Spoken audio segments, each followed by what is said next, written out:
Hey, what's up guys? So let's take a look at Escort's brand new top-of-the-line windshield mount radar detector, the new Escort Max 360C. This is it right here. It's basically a repackaged and updated Max 360. You can see it looks a little bit different, right? There's actually three primary differences between the original Max 360 and the new Max 360C. The first thing is, well, you can see aesthetically it's changed, right? It's got Escort's new design. It's a little bit smaller, and they have also changed the arrows on the front of the detector. Now it goes all the way around the face of the detector instead of just here on the side by the rear antenna. The second thing, it's the Max 360C. The C stands for connected car, and what that means is that there's now Wi-Fi built into the detector, which adds some new functionality. Basically, over Wi-Fi, this is now the first radar detector, first windshield mount detector that can automatically update itself over time. So as there's new firmware updates that are released for the detector and new red light camera databases that Escort releases, the detector can automatically update itself without you having to take the detector back home, plug it into your computer, and update that way. Pretty cool feature. And then the third thing is, well, there's also band segmentation that's available for both K and KA band. It doesn't affect performance, so it's really suited for international users, but that's now an option here in the 360C. There's also some minor stuff, like if you take a look here at the new magnetic mount, it's a little bit different than the original. It has a new magnetic mount. They both had magnetic ones, but this is the new Easy Mag mount, and I actually really like it. It's my favorite mount for any sort of radar detector as far as windshield mounts. So it's got a new mount, and then it's also going to be compatible with Escort's new upcoming wireless laser jammer called the ZW5. The idea is it's a wireless ZR5, not quite as effective as the ALP, but the benefit is you can install it in your car, and then there's no cable to actually run through your car's firewall. So for those of you guys who have like a leased car, or you want minimal kind of drilling into your car, it's going to be able to wirelessly communicate with the radar detector, so when you get shot with laser, your detector goes off, you can hit the mute button to kill your jammers, and it's going to be an easier installation. It's going to cost less than having to do like a full install in your car, and then you get, integrated radar and laser integration. So when the ZW5s come out, this is going to be able to talk to it and pair that way. So kind of minor stuff, but let's go ahead and take a look at the kind of the main three things. So design, Wi-Fi, as well as band segmentation. So starting off with design, one of the things that they changed is they made the detector a little bit smaller, which I really like because the 360 was a little bit too big. It actually had this kind of sort of unnecessary bump right here. If you open up the detector, there's nothing here. It's just a cosmetic thing, so it's got this bump. And they got rid of it here, which sounds kind of silly, but overall they did shrink the detector down a little bit, which I really like. There's actually more in here than there is in here, but the detector's smaller, so it's nice. So it's a little bit smaller in that sense. I've also noticed, of course, as we mentioned, the arrows are now around the entire face of the detector instead of just around the rear antenna. So they changed it a little bit. I like it. The arrows are a little bit bigger. Not a huge deal, but I kind of like it. Another thing that I've noticed is the build quality is a little bit better now, especially with the buttons here. They feel more solid and substantial, which may sound kind of silly, but they were a little bit cheapy here on the original Max, and mark this location, don't want to do that. So the original Max 360, it kind of had some build quality issues. I mean, the buttons were a little bit softer. I remember when I first got it, the button was sort of sticking. The buttons would kind of fade here over time, so they've actually done a little bit of work to improve the build quality, and that was actually one of the first things that I noticed, and it's nice considering this detector retails for $699. It now holds the title for being the most expensive windshield mount radar detector. This one, when it came out, was $649. You can now go online and find it for quite a bit less, and I'll talk about that here in a bit. But this guy now has gone from $649 to $699, so this now holds the title for being the most expensive windshield mount radar detector, and having the improvements to build quality, it is kind of nice, so now it kind of feels the part too, So pretty much aesthetic stuff, they just changed the arrows and all that stuff. You'll notice they got rid of kind of the shiny buttons here, but they've added sort of this kind of gray thing on top. I'm not a fan of silver and gray on top of radar detectors because it does tend to reflect in the windshield when you're driving and kind of distract from the view. However, if you've got your radar detector mounted up high by the rear view mirror, which is the optimal place to mount it, you'll never actually notice that. Something to keep in mind is the buttons are a little bit farther back in order to reach, whereas with the Max 360, the mute button was actually closer to the front, and that's something to keep in mind when you're going up to reach for the mute button, but not a huge deal in practice. Anyway, so the detector is a little bit smaller, a little bit redesigned. Cool. Now, let's get into the main event, the Max 360C. Connected, right? So Wi-Fi. Basically, the idea is normally in order to connect to the cloud with Escort Live, you would use your phone and connect over Bluetooth. Escort has a ton of detectors that do this. You've got the original Max 360, the Redline EX, I mean a whole bunch of detectors, they all use Bluetooth. Now, over the cloud, it's nice. You can get real-time alerts shared with other drivers, so when your detector goes off, it can alert other Escort drivers and vice versa, so it just helps give you an additional layer of protection. Really nice. You can also use your phone to go in and change different settings and stuff like that, but the main thing is alert sharing with other drivers. Now, the benefit of being able to do this is now instead of requiring your phone to do it, for those of you guys who have a Wi-Fi hotspot built into your car, and that's kind of the market that Escort is going for here, rather than using your phone, you can now connect directly to Wi-Fi. And there's a couple benefits to doing this. The main thing is, well, you don't have to worry about your phone anymore, and actually something that I find is the detectors actually have some trouble sometimes automatically reconnecting every time you get back in the car over Bluetooth. And I have to go in and, restart my detector or go into the app and manually pair it. It's not supposed to do that, but I do find that there's times when it doesn't connect seamlessly in the background every time I get in the car. With Wi-Fi, that shouldn't be an issue. I would rather see Escort kind of correct the Bluetooth stuff and improve that, but with Wi-Fi, you should have better reconnection every time you get in the car. Now, that said, the main benefit is going to be some additional functionality, meaning the detector can now automatically update itself over time. So when Escort releases a new firmware update, when Escort releases a new red light camera or speed camera database for the radar detector, the detector can now notify you and say, hey, there's a new update available. Do you want to update? You say yes. It takes about 5 to 10 minutes or so. The detector will automatically update itself, and then now while you're driving, the detector keeps itself up to date, and you no longer have to go home and plug it into your computer and update that way, which is also really nice because Escort doesn't notify you otherwise of an update. They'll post about it on their forums, and I do videos myself saying, hey, there's a new firmware update, and here's all the changes and stuff, but Escort doesn't actually send an email out to your users, to their users, notifying them of firmware updates, and so with the 360C, it can now do that for you, which is really nice. Now, personally, I would rather see them just do this over Bluetooth, Why do we need Wi-Fi for that? I actually did a whole video talking about Wi-Fi, and one of the things that we talked about is the transfer rates for Bluetooth is kind of slow and Wi-Fi is faster. That's one of the reasons they wanted to go for Wi-Fi. But that said, you have other devices like the anti-laser priority, which can update itself over Bluetooth. Those of you guys who remember the original Escort Redline, when the BSRDR firmware update came out, added that for the Redline, that was something that you could download over Escort Live and update the detector through your phone. So it's possible. Escort has already done software updates over Bluetooth for their previous detectors, and so while they could come up with some technical explanation and maybe there's some detail that they haven't shared with us, it's definitely doable. Escort's done it in the past, but what they've decided to do is not make that available over Bluetooth only detectors and say, if you want the firmware updates to be done like that, especially the automatic ones, you do need to upgrade to the Wi-Fi version of the Max 360C. So I kind of wonder about, is it a technical thing? Is it a marketing thing? They just want to release a new detector. I mean, you can get this guy now online for close to $500, whereas this guy is now $700. So there's a $200 price difference.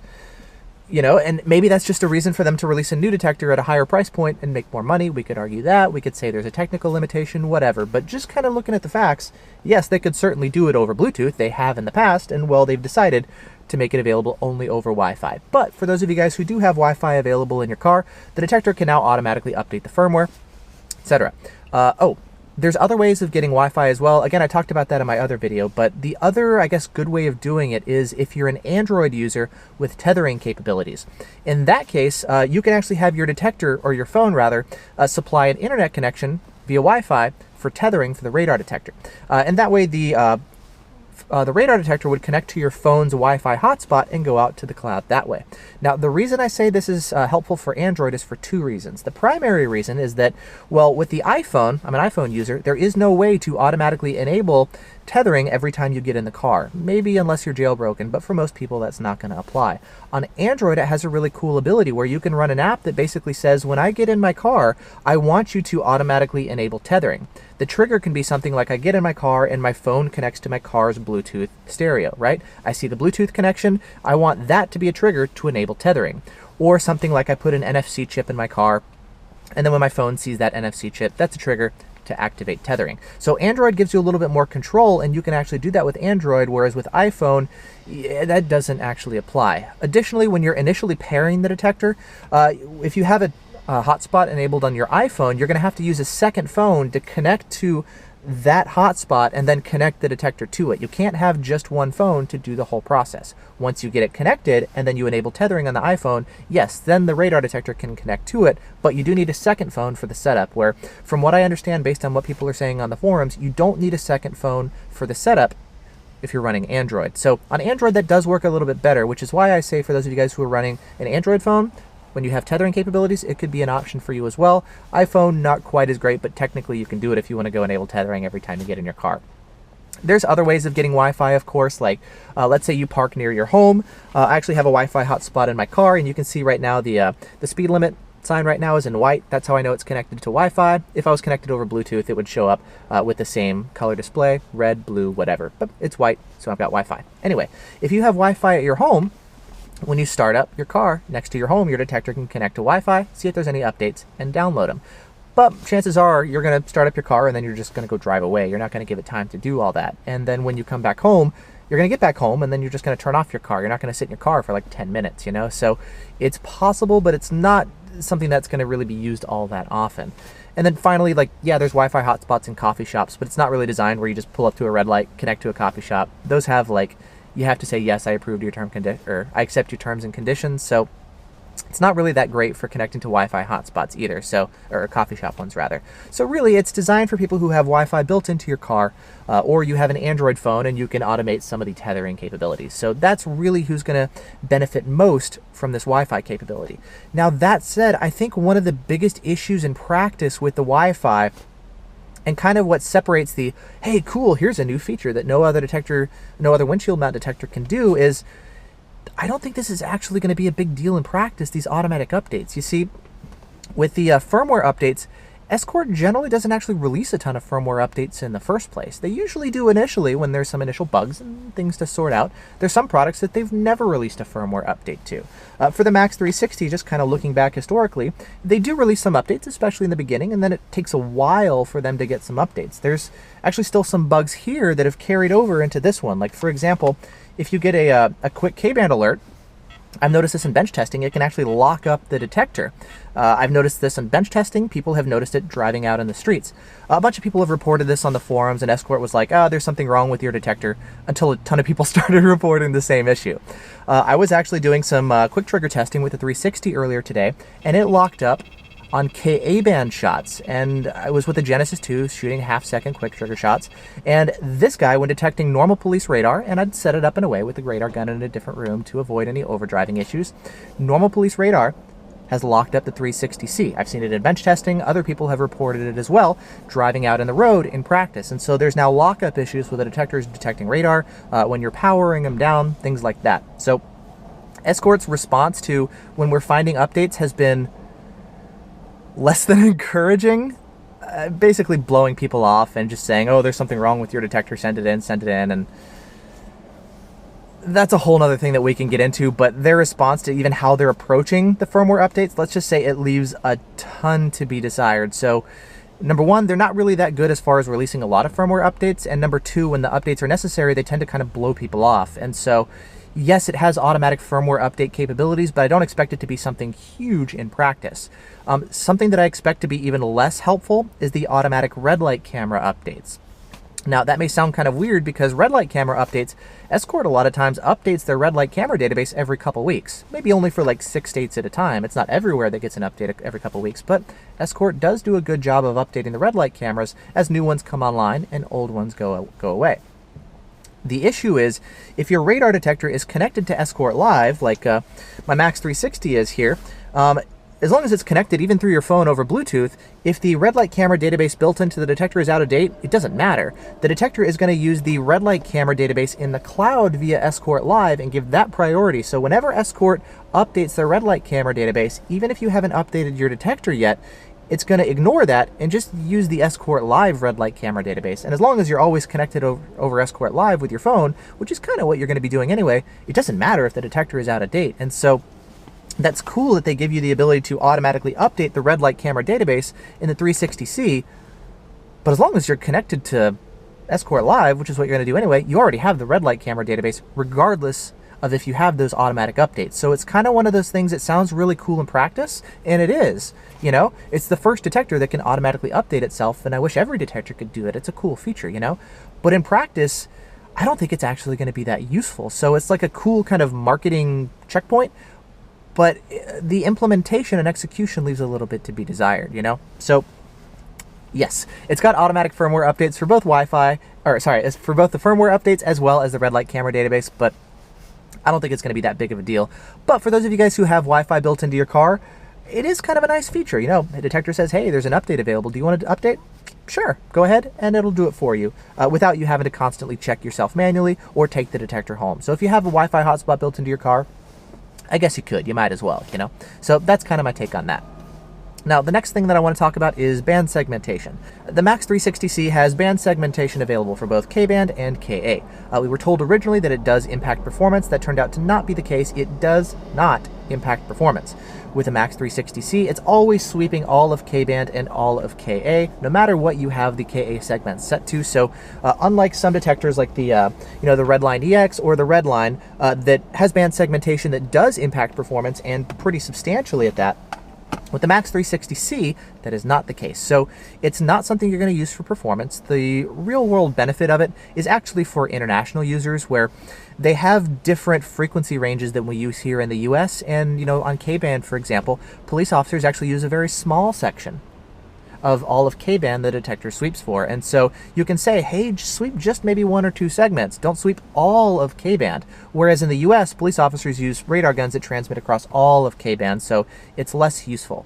Also, kind of the segments that they've chosen, and you could use it to filter out some Hondas and Acuras, but it's a little bit too aggressive the way they've set up their segments. So in the US, it's not really that useful. Segmentation is really designed for international users. So for those of you guys who want to take advantage of it overseas, that's an option for you, but it is a cool new feature. And then actually, let's talk about performance and filtering next. Performance, it's identical to the original MAX 360. So it's got the same range, same all that kind of stuff. You know, we've tested it with segmentation enabled or disabled. It gives the same performance as the original MAX 360. So not the greatest range ever, but not bad either. It's not going to be able to keep up with some of your higher end detectors like the Redline or the new Unidens. But for those of you guys who want kind of more of the bells and whistles and arrows and all that kind of stuff, it's still going to be a capable detector, but just not your crazy long range detector. In terms of filtering, again, maybe excluding the band segmentation for international users, it's identical to the original MAX 360. So as far as the BSM filtering, it's actually quite good. I'm finding it very effective at filtering out BSMs. It's not perfect. Your usual suspects like your GMs and your Hondas and Acuras, you know, some of those will punch through.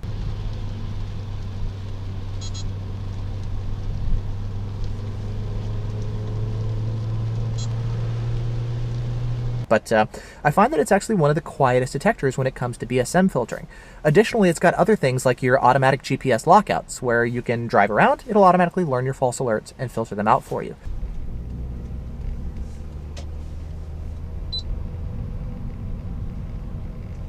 Something weird that I noticed the very first time that I took the 360C out for a spin, I was driving around in a shopping center, and it began locking out false alerts. It should not be doing that the first time it sees a signal. The idea with the automatic lockouts is if you pass by the same signal in the same location several times, at least 3 times, let's say, the detector says, hey, I've seen this signal before. It's the same frequency signal in the same location. This looks like a false alert. I'm going to lock it out. It shouldn't do it the very first time you arrive in that shopping center. What if there was a police officer there that I was passing by, you know? It shouldn't be doing it on the first pass. It doesn't typically do that, but it was a little concerning to see it start locking out signals the very first time I powered on the detector, put it up on my windshield, and went out to the grocery store, you know? So that was something that I saw that kind of had me a little concerned, you know? But otherwise, yes, it's got automatic lockouts due to patent reasons. Escort is the only detector or only manufacturer that can do that in a windshield mount detector. All the other ones have to do it manually or use a phone or something. And that patent expires, I believe, June 2020. But for the meantime, Escort has a patent on that. There's other things too, like you've got your automatic speed-based sensitivity. So it's an auto mode, so I get reduced sensitivity at low speeds, full sensitivity at highway speeds. And one thing I've noticed is when you're driving around in a shopping center, auto mode will actually reduce the false alerts to such an extent that a lot of times you don't even have to rely on the lockouts. You can drive right by a grocery store and your detector won't alert at all. So it does cut sensitivity, I've noticed, pretty substantially, which has pros and cons because that also affects legitimate police radar, you know? But I am seeing that it does cut the sensitivity and thus false alerts pretty nicely. There's also some other modes like Auto No X, same thing but with X-band turned off. You've got Auto Low K, which allows you to cut K-band sensitivity even further than what you've got with auto mode for even heavier, more aggressive filtering. And then of course you've got highway mode for full sensitivity on all bands at all times, including X and K. So you've got adjustable speed-based sensitivity.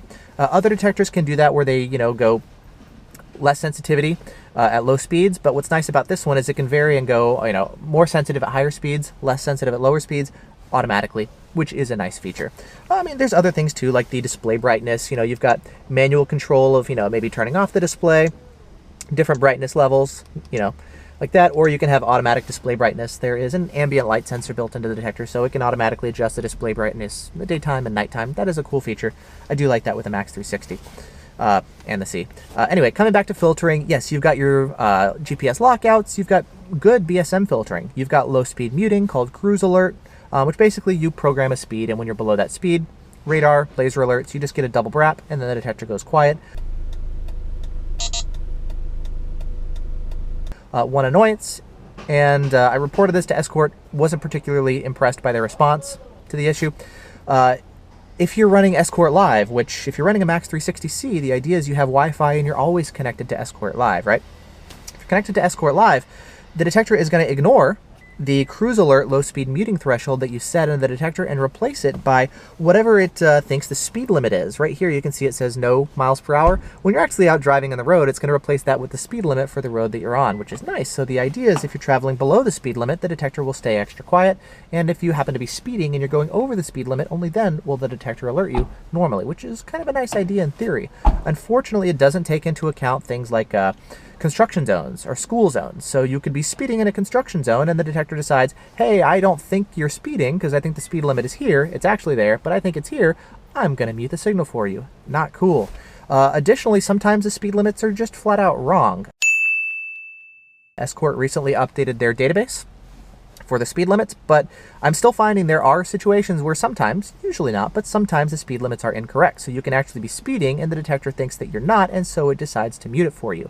There's no way to avoid this. The only way to do it is to either not be connected to Escort Live or not use low speed muting altogether. If you're not connected to Escort Live via Bluetooth or Wi-Fi, it'll pay attention to the low speed muting threshold that you set in the detector, whether it's 25, 30, 35 miles an hour, whatever it is, and will mute below it. But if you are also connected to Escort Live, there is no way to say ignore whatever speed limit you think it is via Escort Live and just use the threshold that I set. There's no way to do that, and Escort has not given us the ability to kind of make that as an option. I would love to see that be an option, but be aware that if the speed limit in Escort Live is wrong because it's just wrong in the database, or it's a school zone or construction zone, the detector could be muting legitimate radar signals for you while you're speeding and, well, not alert you. So that's an issue that I'd like to see them address. When I brought it up, they're like, oh, just check your Bluetooth settings and Wi-Fi settings, even though we both know that has nothing to do with how this works. So again, I'm not impressed with how they're responding to any feature requests or bugs that we're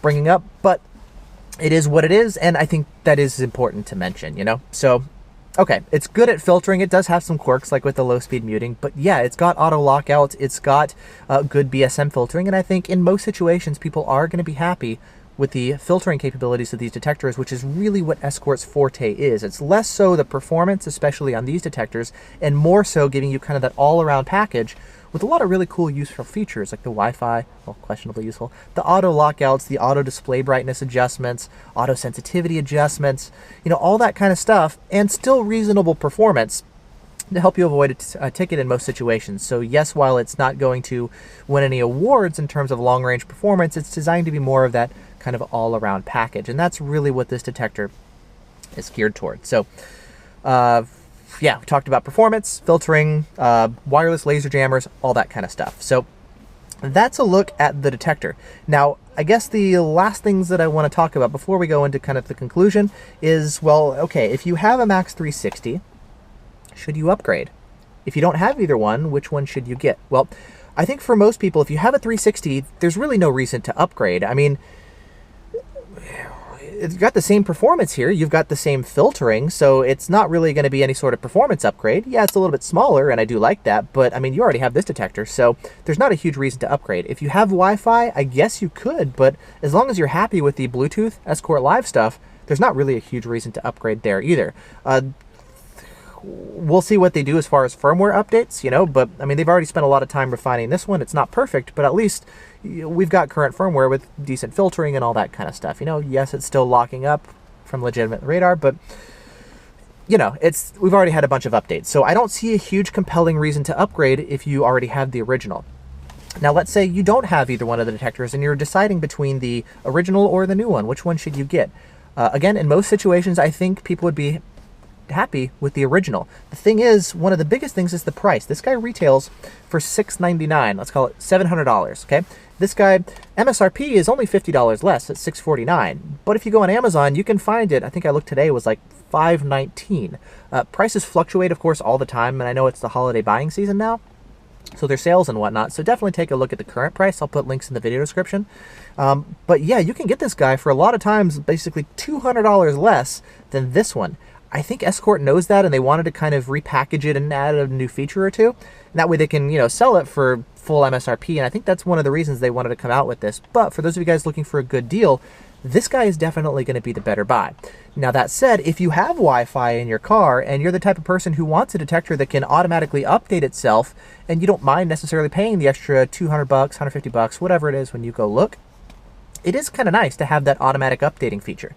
Again, I find it a little bit, I think it's going to be less useful than it sounds like, because who knows how many firmware updates there are going to be. And well, as long as you're connected to Escort Live, you already have the latest red light camera databases, so it's not going to be a huge realistic benefit in practice, but it is nice to have the automatic firmware updates, you know. So yes, automatic firmware updates, if you have Wi-Fi or an Android phone especially, it could be a nice benefit. And all things being equal, I do like the smaller size. I do like the improved button feel here. Is that worth the extra $200? I don't necessarily think so, but I do find that it is nicer nonetheless. Now, I think another question that, of course, almost everybody's going to be wondering is, what about it compared to the Uniden R3? This is the detector that I actually run as my detector that I depend on. I run a different detector every week for testing and stuff, but when I actually need a radar detector, you know, I depend on it to keep me protected.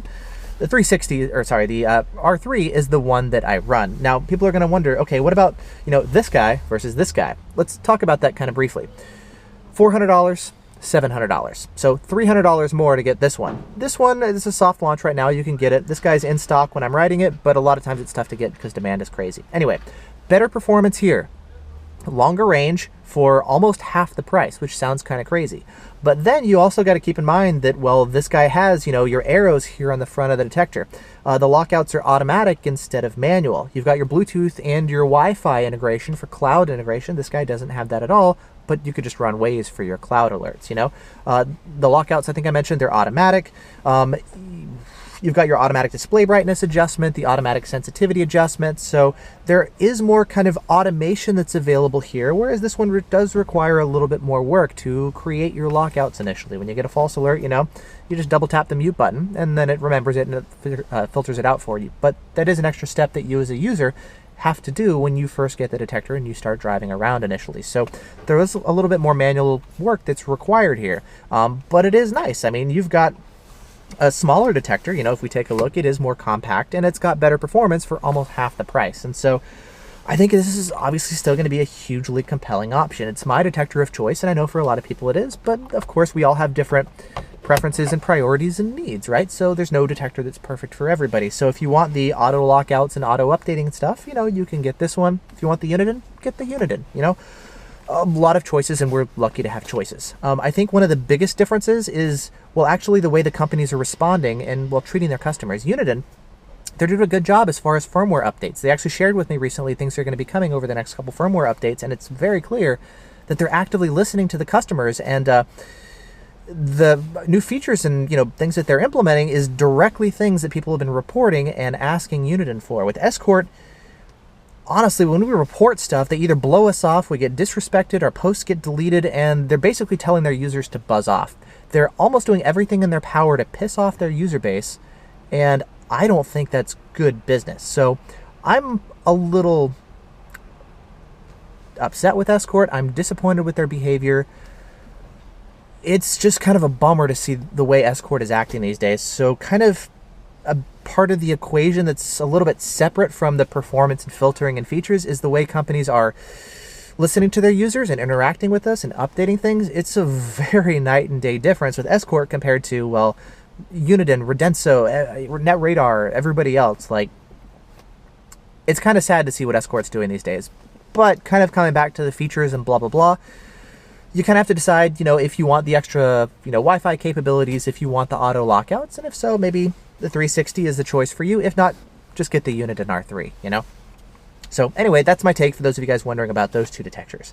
And then, so finally, kind of the summary. Well, pretty much what I'd said at the beginning of the video. You know, we've got an update to the Max 360 for $50 more MSRP, or almost $200 more as far as the price you can actually get it for. The performance is the same, the filtering is the same. The main difference is it's slightly redesigned, a little bit smaller. The arrows now go around the entire face of the detector, and, well, it's got Wi-Fi capabilities, which are questionably useful. But if you have Wi-Fi in your car, yes, you do get automatic firmware updates and automatic red light camera database updates.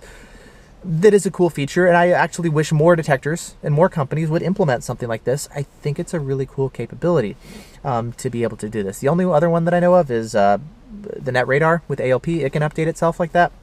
There's not a ton of other ones, but as far as windshield mounts, the Max 360C is the only other detector that can do that. Again, Escort has done firmware updates over Bluetooth before with the original Escort Redline, so yes, they could, of course, do the same thing with their other Bluetooth-based detectors, but I'm guessing at this point moving forward, they're going to want to do it only on Wi-Fi as kind of like a product separation, and, well, entice customers to upgrade to their higher-tier radar detectors, and that's probably a big reason why they're wanting to do this. So anyway, there's a look at the Max 360C. I'm not entirely sold on it. As you can tell, I think the original 360 is still a better buy, despite the fact that the new one is a little bit smaller and the buttons feel a little bit better. Honestly, save your money unless you need the Wi-Fi and get the original Max 360 if you want the arrows and auto lockouts and all that kind of stuff, you know? So yeah, anyway, links in the video description for more information about all this stuff, links to buy, reviews if you want to read this review of my Max 360 after you just watch my whole half-hour long video, my setup guide to how to actually use the 360 and program it, all that kind of stuff, or the 360C. It's all down there. So anyway, thanks for watching. Let me know your thoughts as well on the detector. And yeah, I was hoping this video would be short, which is kind of why I wanted to do that summary at the beginning of the video. I had a feeling it would be a little bit longer. And as usual, it was, because my videos are always comprehensive and in-depth, and I suck at making short videos. So anyway, thanks so much for watching. I hope you guys have enjoyed it, and I'll see you guys in the next video.